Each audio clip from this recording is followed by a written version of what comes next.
Well, hello, everyone across the country. I'm Tim Phillips, President of Americans for Prosperity. Thank you for joining us for another of our conversations on how to stop this really bad, big spending, multi-trillion dollar bill that Speaker Pelosi and Leader Schumer and President Biden are pushing. I'm coming to you from the Minneapolis suburbs. We had a grassroots event here with a lot of fired up people urging no votes on this legislation.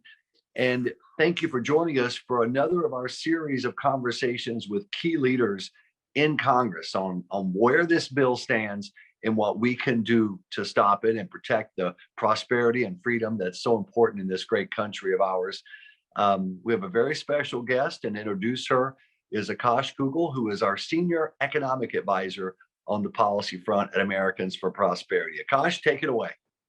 Thanks, Tim, and thank you again, everyone joining us today. We are honored to have joining us Senator Cynthia Lummis of the great state of Wyoming. Senator, thank you for being with us.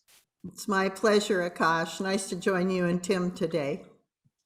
Absolutely. So I think I'll just kick it off. I mean, we can start at a high level, Senator. Can you just, we've heard a lot of numbers get thrown around, and a lot of folks who have been with us have been in these fights for many years, Obamacare, the bailouts. Can you just give us a sense of the scale of what it is we're dealing with these two packages that add up to about $5 trillion? That's a big number. Can you just put that into perspective for folks about what exactly we're facing right now? Well, it's almost impossible to put a number that big into perspective because it's really inconceivable for most of it.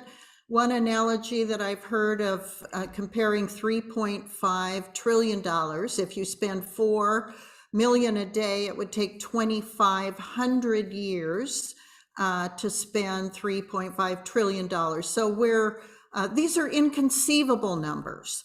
When I was first in the House over 10 years ago, we talked about billions and they became inconceivably large. And now we talk about trillions as if they were billions. People forget that a billion is 1,000 million and a trillion is 1,000 billion. So once again, inconceivably large numbers that even the appropriators and people in the Biden administration cannot wrap their head around.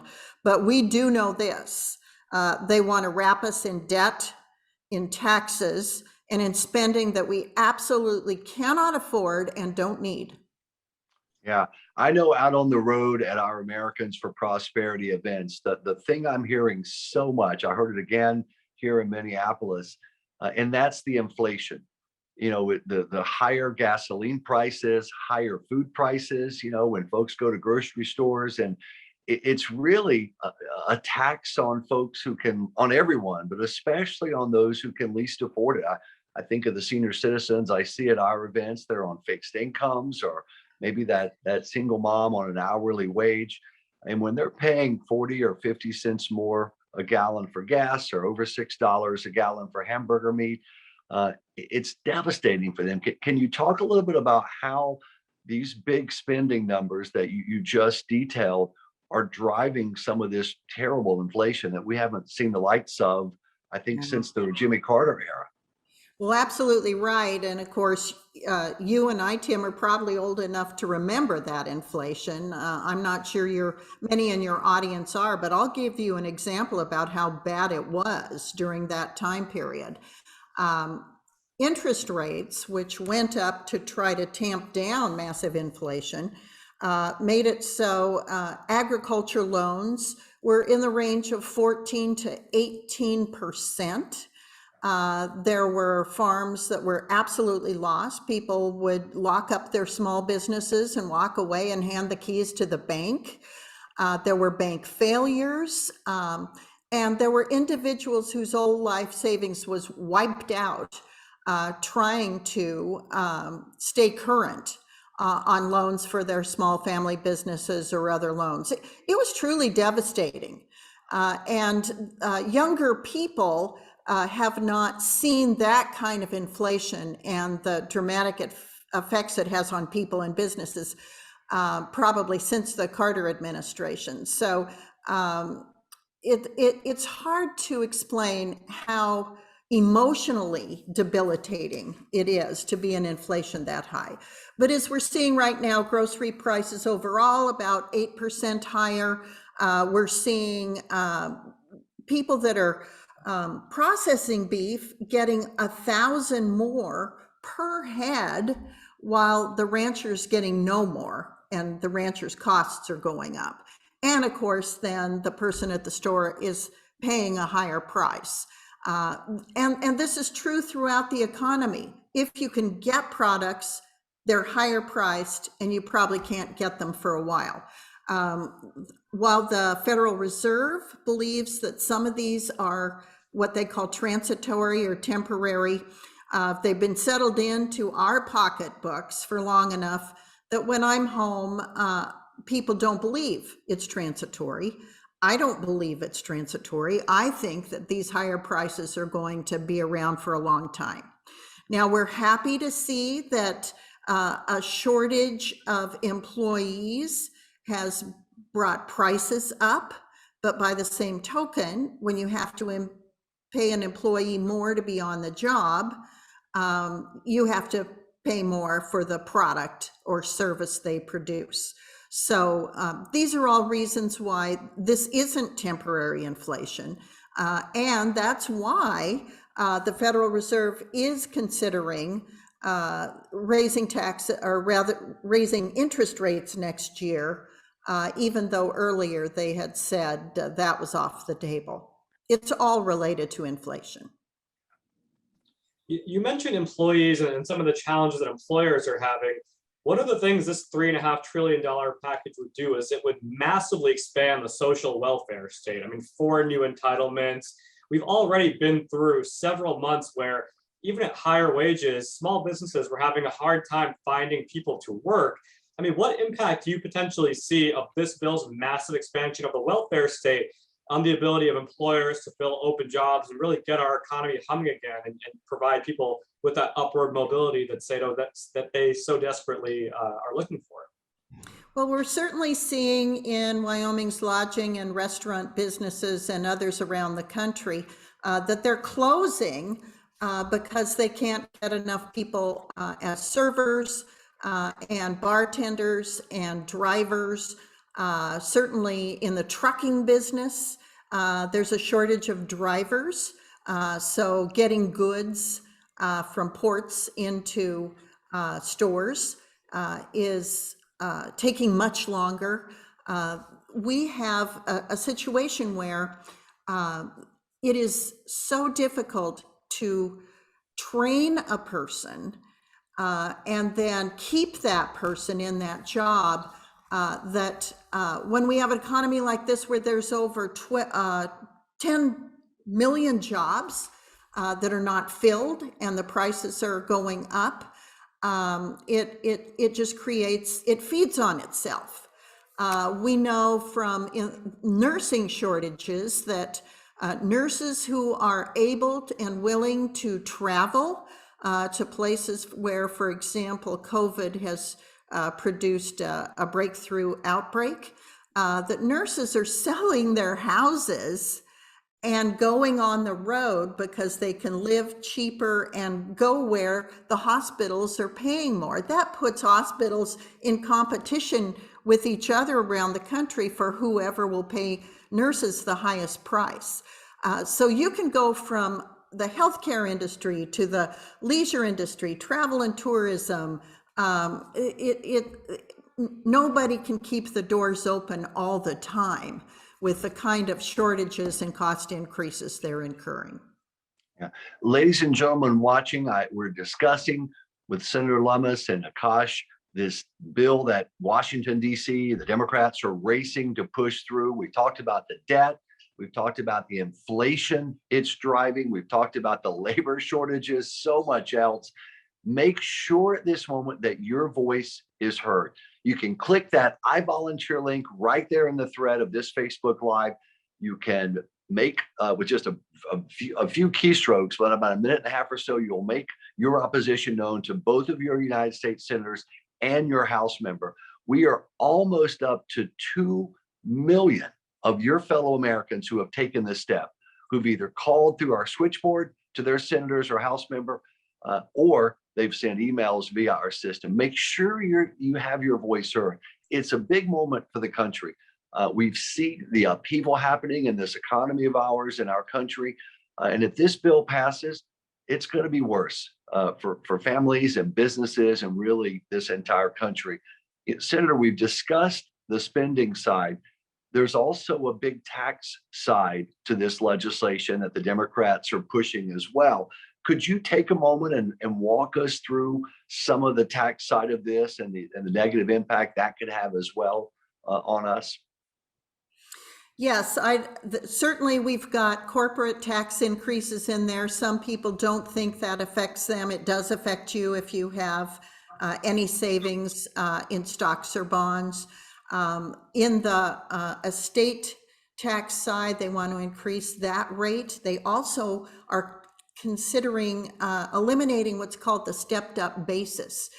So if you have a family business, the principal in that business dies, currently that person's interest in the business can be valued as of the date of their death, but that's called the stepped up basis. But without that, it is valued at whatever its value was when that business was acquired. Now think about that with a small family ranch. Let's say that's been in the family for 3 generations. Maybe the land was worth $10 an acre when it was originally brought into the family. Now it's worth $5,000 an acre. It's the same land. It's producing the same amount of crops and income, and yet the government's going to tax it at that higher value. That puts people in agriculture out of business. But it can also put some other small mom and pop businesses out of business. And that further erodes the robustness of our economy. It takes businesses away from families. These are really devastating events. And when you see the baby boom generation sort of matriculating out of business and trying to pass these businesses on to the next generation, it just makes it more difficult. So we've talked about now the inflation, we've talked about the tax hikes. There's actually another portion that's going to increase costs, again, not just on families, but also on employers. And that means lower wages for workers, and of course means higher costs for consumers. And that's some of the energy policies. I know you come from a very energy heavy state, Senator. Energy production is huge in Wyoming. There's almost $1 trillion of policies that basically come from the Green New Deal. And a couple examples, there's carbon taxes, taxes on oil and gas development, different regulations. Can you talk us through some of the energy policies in this package and what impact that might have specifically on your state? One of the first acts that President Biden took was to forbid permitting for new oil, gas, coal, and other minerals on federal lands. Now in Wyoming, half of the land is public land, but 90% of the minerals is on that public land. So this pretty much dries up new production in Wyoming. Wyoming is a net exporter of energy, in fact, the largest net exporter of energy in the nation. And it's because we have a small population, we consume less of the energy that we produce than most states do. So this has the potential to drive prices up. Then you look at the fact that because production is being suppressed here deliberately, Biden has to call OPEC and say, please increase your production, because he's trying to keep prices down. So all of a sudden he has turned us from a sustainable energy economy to an importing economy. Once again, we're reliant on people that don't like us very much, when they could be reliant on us. The president decides to curtail the production of pipelines from Canada to the United States. At the same time, he allowed Russia to connect the Nord Stream 2 pipeline to serve Germany. That was a truly boneheaded move to do those two things simultaneously. It hurts America and helps Russia. I could go on and on about how truly devastating and dreadful the policies are. Listen to this. We could send our natural gas liquids by boat to Germany and serve them at a 40% better environmental emissions record than the pipeline from Russia, because the pipeline from Russia is not as tight as pipelines are in the United States. Our environmental records are so much better than the countries that President Biden is nurturing and encouraging overseas, that the best thing the Biden administration could do for the global climate issue is let the United States produce almost all the energy for the whole world, because we're the best at it in terms of our ability to produce energy without producing carbon emissions.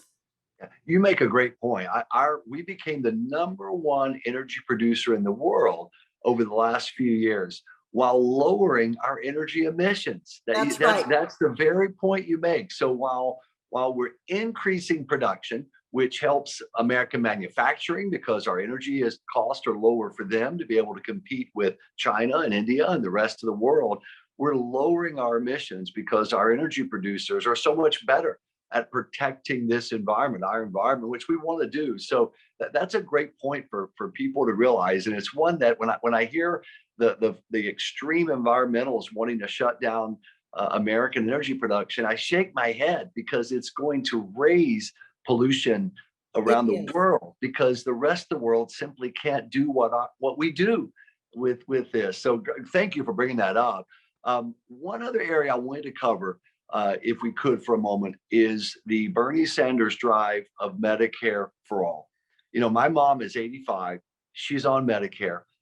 My brother and I do a supplemental that helps provide, some extra drug cost coverage for her.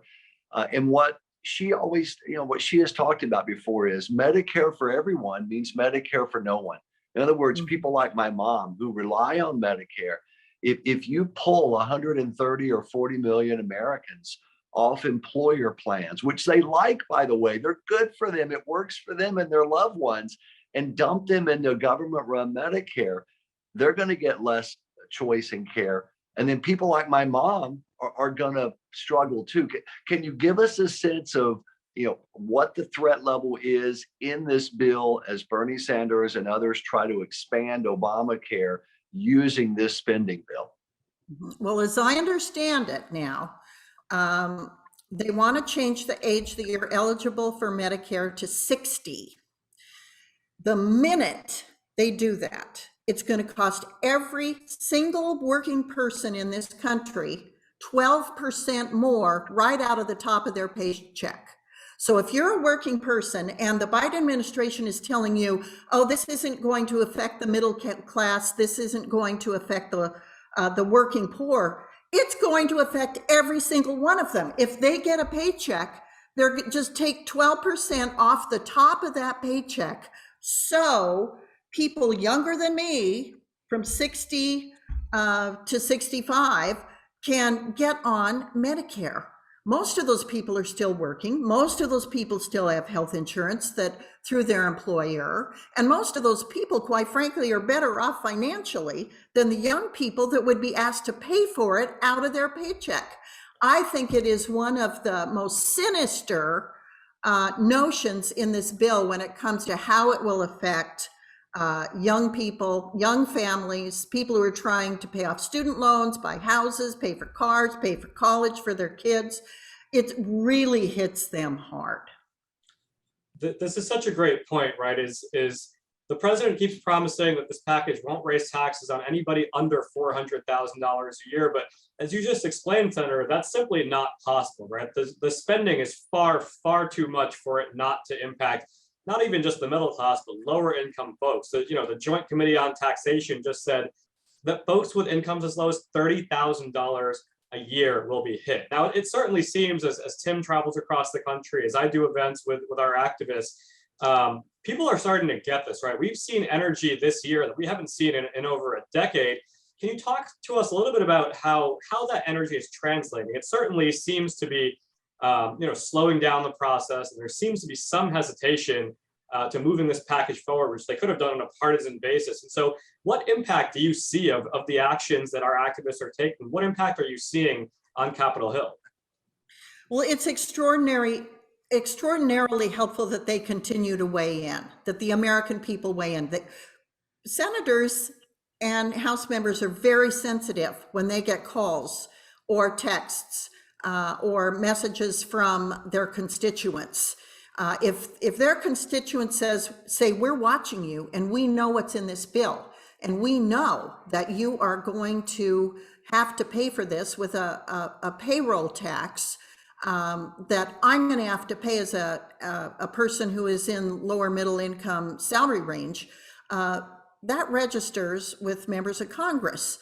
The House and the Senate are so evenly split. The House, I think, has a 3-vote margin. So the Democrats can only lose, 3 or 4 people before they can't pass something. The Senate is 50-50. And of course, while the Democrats have the majority in the House, the majority in the Senate, because they have the vice president who can break ties, and because the White House is in Democrats' hands, they're in the position to pass anything they want, but they have to have everybody. And so I would especially encourage people who have Democrat senators, Democrat representatives, please reach out to your representatives and tell them that this will devastate your family, your church. They're even taking away certain charitable deductions in this bill, and then making sure that other of their more favored type of deduction or credit is enhanced. So there are huge policy changes that are going to affect every American. So your activism, what you say matters. There was in the last bill, the infrastructure bill, there was an issue where the entire digital asset community, for the first time ever, was very activated and got to their senators and representatives.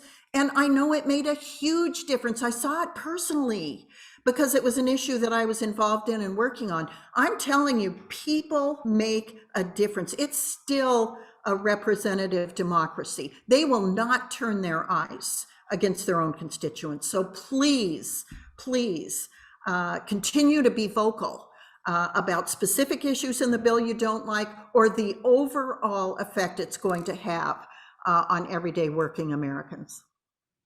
Ladies and gentlemen, you just heard, and it was so well put, about the impact that you can have.